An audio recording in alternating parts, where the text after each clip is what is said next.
Grabe, first take pa lang, sabi ni Direk, climax agad. Parang kumbaga wala pang warm-up, rekta, climax na agad. Kumbaga ako, napalaban ako eh. Kumbaga, rekta iyak eh. Wala, sabi ni Direk, kailangan natin sumunod. Pero nakaka-enjoy, sobra.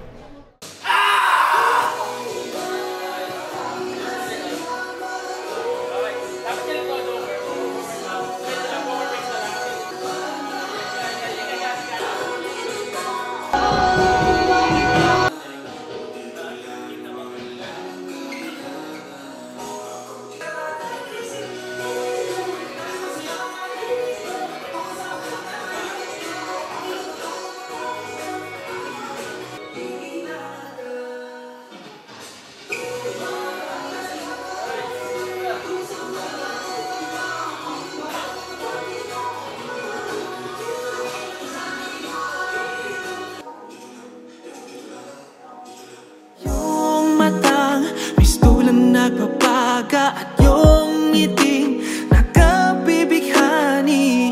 Hindi malaman ang aking gagawin kapag kapiling ka. Yung kung mapapansin nyo, yung emotion ko is very ironic dito sa sa bar, which is kailangan nag-enjoy ka, nagpa-party ka, nagiinom ka, good time. Pero yung nilabas kong emotion dito is talagang malayo dahil tolero ako, nagsusumamo yung feeling ko, talagang sobrang lungkot ko kasi nagre-reminisce sa akin lahat nung moments namin nun, yung kung ano man yung iniisip ko. Pero ayun, lumabas na lang siya ng kusa and sana maramdaman nyo rin sa mga nanonood.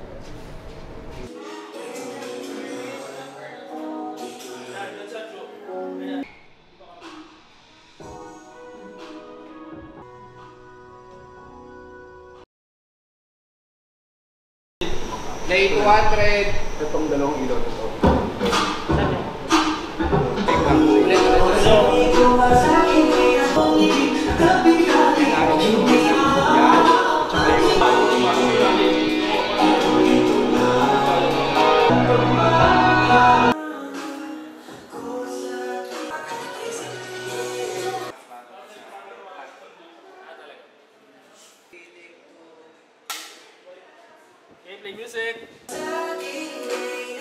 Originally kasi yung dito para sa akin, para sa minamahal ko sa buhay. Pero nung nabago yung context nung dito, parang sabi ko, oo nga no, applicable siya sa mga bagay na hinahabol ko na wala na pala sa tabi ko, which is yung mga dreams ko noon, tapos yung mga ex natin. Yun. So I think lumawak yung ibig sabihin nandito para sa akin. And nakakalungkot na siya ngayon. Nalungkot na ako bigla. And syempre, maraming salamat sa Adsol. Dito lang yan sa Tomas Morato QC. Yan. Very refreshing yung feeling niya. Retro vibes, nakaka-relax. And syempre, patok na patok dito yung mga pang party-party. Kaya, see you dito. Gigimik din ako.